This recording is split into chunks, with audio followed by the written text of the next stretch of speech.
Akhirnya warga itu pun mereka datang berbondong-bondong menuju rumah si Pak Anto ini. Kenapa ini?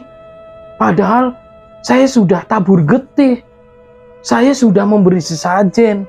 Akhirnya warga ini yang awalnya mengacuhkan Pak Sabdo ini atau Mbak Sabdo, mereka langsung menghampiri Mbak Sabdo lagi dan mereka bertanya, Assalamualaikum warahmatullahi wabarakatuh. Kembali lagi dengan saya Doni Free di channel Sudut Malam. Wah, sudah tidak terasa ya. 2022 sudah di penghujung tahun. Kita akan masuk ke 2023 untuk beberapa hari lagi.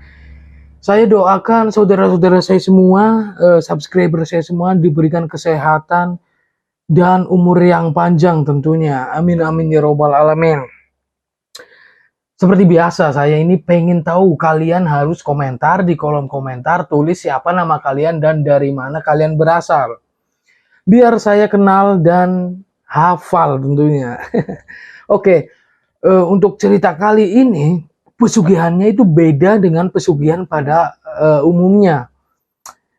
Terbilang unik sih kalau menurut saya. Mungkin tidak usah lama-lama lagi, kita langsung menuju ke ceritanya.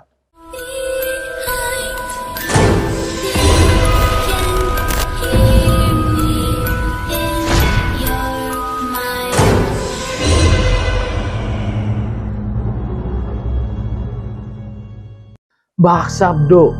Mbah Sabdo ini adalah salah satu seorang pria yang berada di, sebut saja, desa X.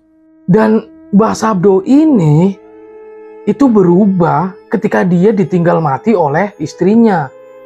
Sekarang Mbah Sabdo ini hidup sebatang kara. Pada awalnya Mbah Sabdo ini ya biasa seperti manusia pada umumnya. Tetapi setelah ditinggal istrinya itu, Mbah Sabdo ini seperti orang gila. Jadi dia pun sebenarnya punya rumah. Dan dia juga makan, mandi seperti orang pada umumnya. Tetapi setelah istrinya meninggal, Mbah Sabdo ini sudah tidak lagi menempati rumahnya. Dia lebih memilih untuk tidur dengan berpindah tempat. Dari teras warga yang satu ke teras warga yang lain. Dan Mbah Sabdo ini juga sudah tidak mandi. Ya awalnya warga di situ ya nggak masalah lah. Mungkin si Mbah Sabdo ini frustasi. Tetapi di sini itu ada yang membuat warga itu sangat kesal. Jadi Mbah Sabdo ini setiap malam dia itu bernyanyi langgam Jawa. Dan di sini suaranya itu sangat lantang dan keras. Dan inilah yang membuat yang punya rumah itu jadi marah dan jadi jengkel sama Mbah Sabdo. Dan setiap hari Mbah Sabdo ini berpindah-pindah tempat. Jadi misal ada rumah warga yang mempunyai halaman luas, Mbah Sabdo itu akan berpindah ke tempat itu pada malam hari itu. Dan pada keesokan harinya dia juga akan berpindah lagi. Tetapi dia hanya berputar-putar di seputar desa itu. Dia tidak pernah keluar dari desa itu. Karena warga ini resah. Akhirnya semua warga ini memutuskan untuk mengusir Mbah Sabdo dari kampung itu, dari desa itu. Singkat cerita, akhirnya setelah Mbah Sabdo diusir dari desa tersebut, akhirnya warga di situ pun sudah merasa nyaman, sudah merasa tenang. Oh ya, di desa itu masih sangat percaya dengan hal-hal mistis. Jadi warga di situ itu rata-rata bekerja sebagai petani. Dan di sini ada yang unik nih. Jadi sebelum mereka itu akan menanam, di situ biasanya ada ritual, yaitu ritual tabur getih. Jadi setiap petani ini menyembelih ayam atau kambing, intinya hewan, dan diambil darahnya lalu dikucurkan di setiap sudut-sudut ladangnya. Dan menurut narasumber, tradisi ini sudah terjadi puluhan tahun yang lalu. Bahkan ini sudah menjadi seperti tradisi turun-menurun.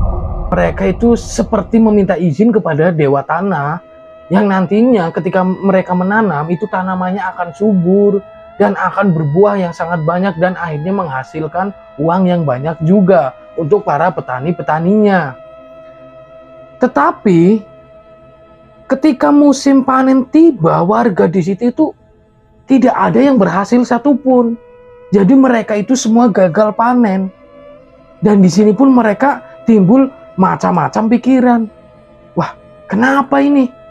Padahal saya sudah tabur getih, saya sudah memberi sesajen, dan lain sebagainya. Hingga pada akhirnya saat semua warga ini kebingungan, tiba-tiba Mbah Sabdo ini muncul.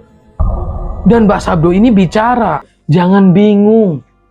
Coba kalian lihat ke ladang si Anto, kalian lihat rumah Anto. Si Anto ini adalah warga desa setempat, tapi ia warga pendatang.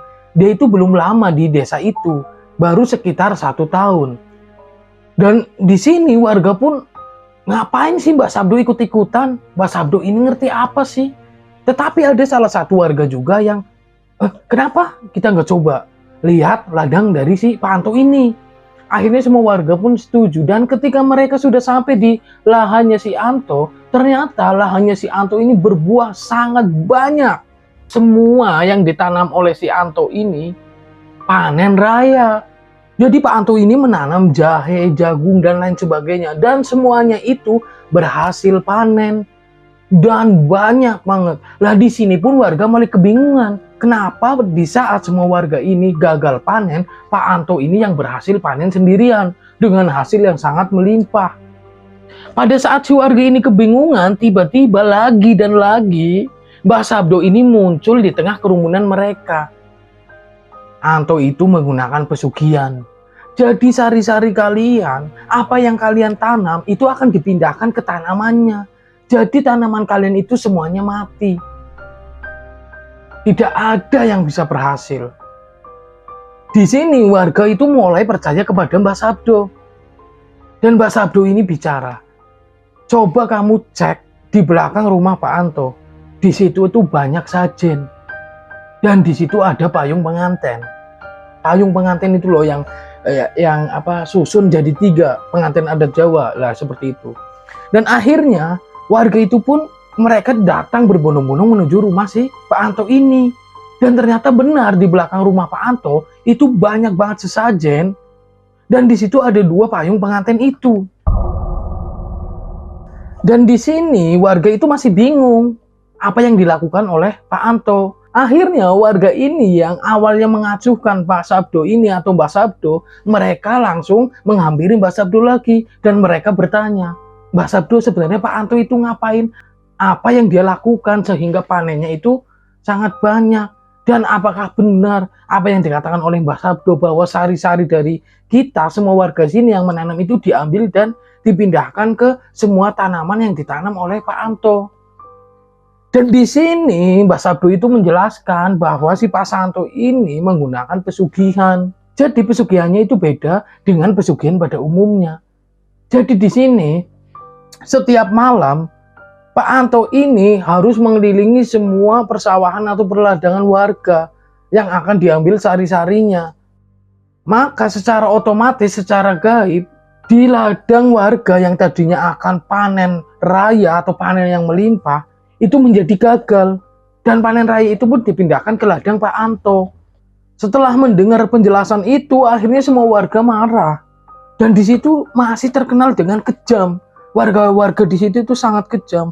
Akhirnya mereka semua mendatangi kembali rumah Pak Anto. Dan di situ mereka itu tanpa basa-basi langsung menarik Pak Anto keluar dari rumahnya. Dan tiba-tiba di situ ada salah seorang warga yang langsung menyerobot dan langsung menebas kepalanya Pak Anto. Dan di situ benar-benar kepalanya Pak Anto ini lepas dari lehernya dan tergeletak di tanah. Sebagian warga ini sangat ketakutan, tetapi sebagian juga merasa sangat puas. Dan di situ Pak Anto juga hidup sebatang kara, dia itu tidak mempunyai anak maupun istri. Akhirnya setelah itu pun Pak Anto itu dikubur di sebuah ladang yang berada di tengah-tengah desa itu. Dan desa itu pun termasuk desa yang sangat terpencil, jauh dari kota, berada di tengah hutan. Dan benar saja ternyata setelah Pak Anto itu dihabisi, dibunuh, warga yang tadinya itu gagal panen, setelah itu mereka itu panen raya semua. Dan mereka bahkan hampir tidak pernah gagal panen. Dan di sini akhirnya Mbah Sabdo pun di situ sudah dianggap menjadi orang yang sakti. Dan setelah kejadian itu, para warga yang tadinya itu sempat mengacuhkan dan mengusir Mbah Sabdo dari desa atau dari kampung itu, sekarang berbalik. Mereka semua ini sangat menghormati Mbah Sabdo. Dan setiap warga itu panen, Mbah Sabdo ini selalu dikirimkan hasil panen mereka. Dan cerita pun berakhir. Jadi si narasumber ini tidak menceritakan secara detail bagaimana cara pesugihan itu, dan bagaimana mekanismenya, bagaimana ritualnya, dan lain sebagainya. Dia hanya menceritakan garis besar seperti itu. Terima kasih buat kalian semua yang udah menonton video ini sampai selesai ya. Walaupun videonya ini sangat singkat, tetapi semoga bisa tetap menghibur kita semua.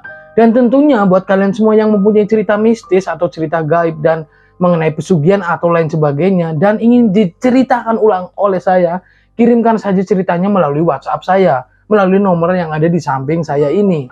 Akhirnya saya Doni Free pamit undur diri, sampai berjumpa di video berikutnya. Wassalamualaikum warahmatullahi wabarakatuh.